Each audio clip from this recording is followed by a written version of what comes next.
Hi there, Living Light family. Here is part 2 of my second upload, and here we go. So, because that's what God does, right? They eat you up, they shit you out, and you're just goo, and then God can mold you. That makes sense to me. I've been pulling cards the last couple of days for myself, finding out, going outside myself again. And the cards, when they come out, are exactly the answers and everything I'm feeling that I already know about anyways. So the first chord, that's very important, to cut the cords of attachment and only allow love and light attachments to you. And you can change your world. It doesn't have to be about having equal amounts of good and bad to balance the scales. I think that's a lie.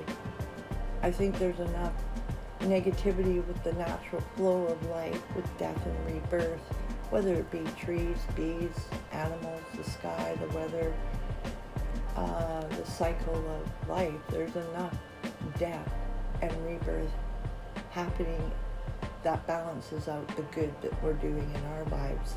This is what I believe. These are my points of view, and no way are meant to get you to change or force you to change. It's just my point of view.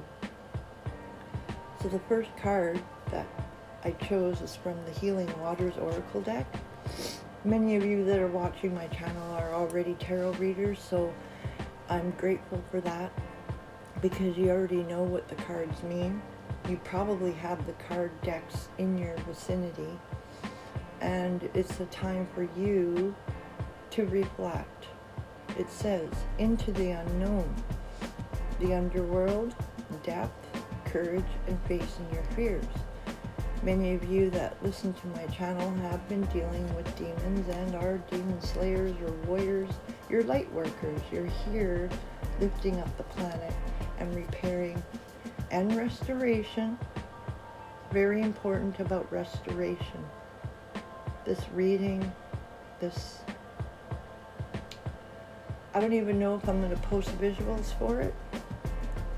So a lot of people enjoy the dark screen. I started using the dark screen when I first came on YouTube, because God had directed me to YouTube, and I found different signs and different information, which led me to get closer to myself, because it triggered knowledge.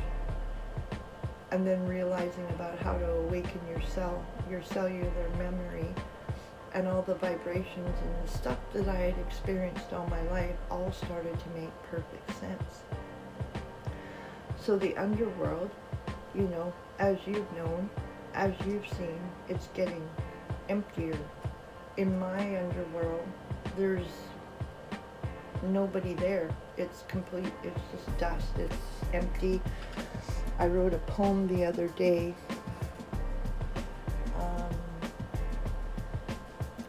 I'll cut this one off and go get the prayer, or the writing I did. Hang on, I'll be back. Hi there, I searched for it, but I couldn't find it. But when I do find the poem, I will post it for you guys. So I was just sitting here thinking, because I couldn't find the poem, and I'm picking up on these nudges to stop speaking. And I had to decipher between what was evil and what was God, right?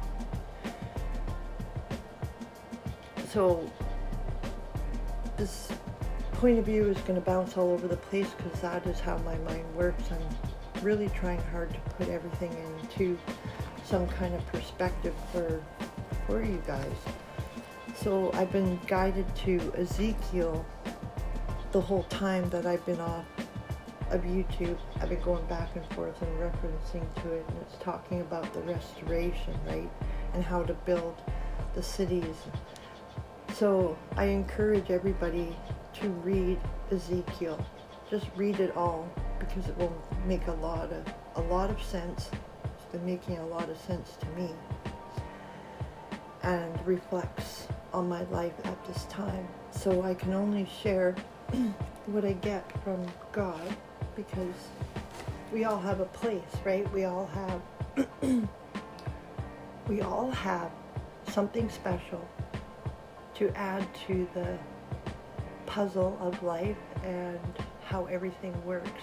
So I was sitting here thinking, and I heard as clear as day, the 144,000 reside in you.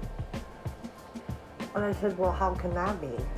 Because not everybody's, part of my journey.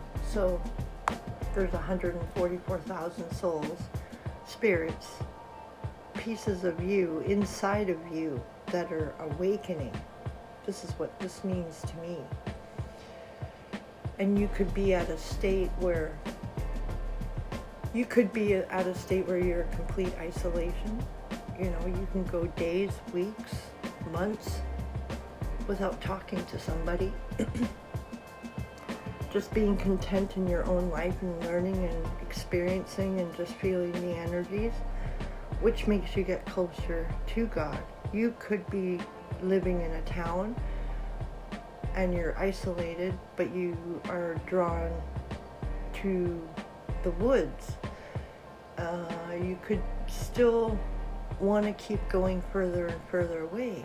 You may want to move off grid. There could be a multitude of things. You could live in a city surrounded by people, and you're realizing that you just don't fit in to this or that narrative that is playing out in front of your eyes. Or you could have people, you could have friends, you could have groups, you could have whatever your heart desires, whatever it is that you're wanting, you are receiving. And you may have gotten caught up in some things, caught in the grind and the constant striving for validation or victory or whatever, or how that looks like on the outside of you. Once you go within and you listen and hear the roars of victory within your body, it changes everything, because you've gotten so close to spirit, to God, to your mother, your father, the earth, and the people around you, to realize, there's a need for a lot of restoration of the body, mind, and soul, free and clear of all chemicals and unnatural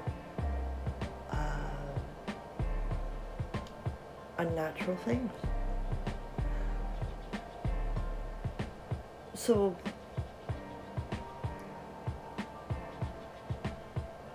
back to Ezekiel. We'll talk about Ezekiel. Chapter 1, right, deals with, it says Ezekiel's vision of God's glory. So just that sentence should spark something for you and draw you into chapter 1. And chapter 1 will hit you like a ton of bricks.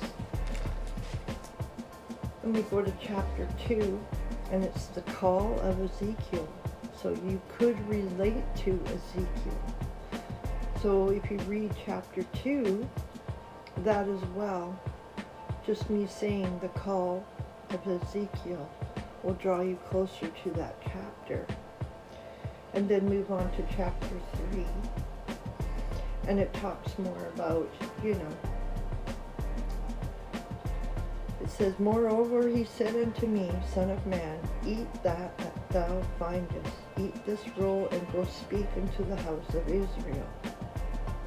So I opened my mouth, and he caused me to eat that roll. That means that God has sent you down a pathway, and you've taken the knowledge that you've received from him and from the outside sources, and you digested it, made sense. Everything's more clearer now. So thank you for listening to part 2. Part 3 will be uploading shortly. God bless.